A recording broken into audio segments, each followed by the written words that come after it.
Hi అండి అందరికీ. Welcome back to my channel. సమ్మర్‌లో మాత్రమే కొన్ని రెసిపీస్ మనం చేసుకోగలం. అందులో స్పెషల్‌గా మామిడికాయ పచ్చడి, మామిడికాయ జ్యూస్‌లు, అలాగే ఈ మ్యాంగోతో చేసే డిజర్ట్స్, స్వీట్స్, కేక్స్, అలాగే సేమియా పాయసం. చాలా ఈజీగా చేసుకోవచ్చు ఈ సేమియా పాయసం. అలాగే అన్ని స్వీట్స్ కన్నా చాలా ఈజీగా, త్వరగా అయిపోయేది ఈ మ్యాంగో సేమియా పాయసం. అలాగే మ్యాంగోతో మనం ఏం చేసినా సరే సూపర్ టేస్టీగా ఉంటాయి. సక్సెస్ అయిపోతాయి. అదే మ్యాంగో స్పెషాలిటీ. ఈ స్వీట్‌కి మాత్రం మ్యాంగో చాలా స్వీట్‌గా ఉంటే, ఈ స్వీట్ అంత టేస్టీగా ఉంటుంది. ఇప్పుడు ఎలా చేయాలో చూసేద్దాం. ఒక చిన్న పాన్ పెట్టి 1 టేబుల్ స్పూన్ నెయ్యి వేయాలి. దీంట్లోకి ఒక టేబుల్ స్పూన్ జీడిపప్పు, 1 టేబుల్ స్పూన్ కిస్మిస్ వేసి వీటిని లైట్‌గా రోస్ట్ చేయాలి. ఇలా రోస్ట్ చేశాక పక్కకు పెట్టేసి, ఇంకొక పాన్ తీసుకొని 1 టేబుల్ స్పూన్ నెయ్యి వేయాలి. ఇందులోకి 200 గ్రామ్స్ సేమియా తీసుకోవాలి. ఈ 200 గ్రామ్స్ సేమియాతో చేసిన పాయసం మనకి ఈజీగా 6-7 మెంబర్స్‌కి వచ్చేస్తది. దీన్ని దగ్గరుండి కలపాలి. చాలా త్వరగా ఈ సేమియా వేగిపోతుంది. పక్కకు పెట్టేసి, ఇప్పుడు ఒక పాన్‌లో ఒక కప్పు సేమియాకి 5 కప్పుల పాలు పడతాయి. 4 కప్పుల పాలు పోసి, ఇంకొక కప్పు వాటర్ పోయినా పోయొచ్చు.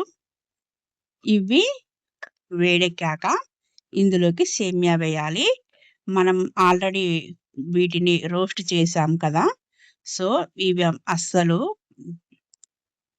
చక్కగా విడిపోయి బాయిల్ అవుతాయి. మార్కెట్‌లో దొరికే రోస్టెడ్ సేమియా తెచ్చినా సరే, కాస్త తప్పకుండా వేడి చేయాలి. అప్పుడే టేస్టీగా ఉంటుంది సేమియా. అలా డైరెక్ట్‌గా వేయకుండా కొంచెం నెయ్యి వేసి లైట్‌గా వేడి చేస్తే మళ్ళీ ఆ సేమియాకున్న నేచురాలిటీ వచ్చేస్తది.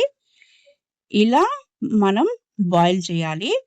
సేమియా మనకు బాయిల్ అయ్యాక ఇందులోకి ఫ్లేవర్ కోసం 1 టీ స్పూన్ ఇలాచీ పౌడర్, మనం ముందే రెడీ చేసి పెట్టుకున్న సేమియాలోకి ఈ జీడిపప్పు, కిస్మిస్ వేసి కలిపేయాలి. ఇలా కలిపాక స్టవ్ ఆఫ్ చేసేసేయాలి. ఈ సేమియాని పూర్తిగా చల్లారనివ్వాలి. కొంచెం కూడా వేడిగా ఉండొద్దు. ఎందుకంటే ఇందులోకి మనం మ్యాంగో వేస్తాం కదా! ఎంత స్వీట్ ఉన్న మ్యాంగోలో అయినా కొంచెం పులుపనేది ఉంటుంది. ఈ పాలు విరిగిపోయే ఛాన్స్ ఉంటుంది. సో, ఈ సేమియాని పూర్తిగా చల్లారపెట్టేసేయాలి. ఇప్పుడు ఈ సేమియా చల్లారేలోగా మనం 2 మ్యాంగోస్ తీసుకుందాం. ఈ మ్యాంగోస్ చాలా స్వీట్ ఉండాలి. స్వీట్ లేకపోతే ఇంకొక మ్యాంగో తీసుకోవాలి. ఇప్పుడు వీటన్నింటిని మనం జ్యూస్ చేసేయాలి. చాలా మెత్తగా జ్యూస్ చేయాలి. వాటర్ కలపొద్దు. ఇలా క్రీమీగా మనం మిక్సీ పట్టేసి, ఇప్పుడు పూర్తిగా చల్లారిన ఈ సేమియాలో ఈ మ్యాంగో అంతా కలిపేసేయాలి.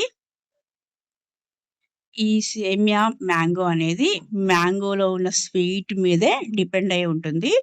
సో, ఈ స్వీట్ ఒకసారి చెక్ చేసుకొని ఇంకో మ్యాంగో కలుపుకోవచ్చు. లేకపోతే స్వీట్ కోసం హనీ కలపొచ్చు. హనీ కూడా మనకి ఒరిజినల్‌ది ఫారెస్ట్ హనీ అని ఉంటుంది. అది అవైలబుల్ లేకపోతే షుగర్‌ని పౌడర్ చేసి కలుపుకోవాలి. మేమైతే ఎక్కువగా పటిక బెల్లం పౌడర్ కలుపుతాము. ఆ పటిక బెల్లం పౌడరు, ఈ మ్యాంగో కాంబినేషన్ చాలా చాలా టేస్టీగా వస్తది. అంతే అండి. మ్యాంగో సేమియా పాయసం రెడీ. చూసారు కదా! ఎంత ఈజీగా చేసుకోవచ్చో. వీడియో నచ్చితే please like, share and subscribe my channel. మళ్ళీ ఇంకొక రెసిపీతో కలుద్దాం. Thank you for watching.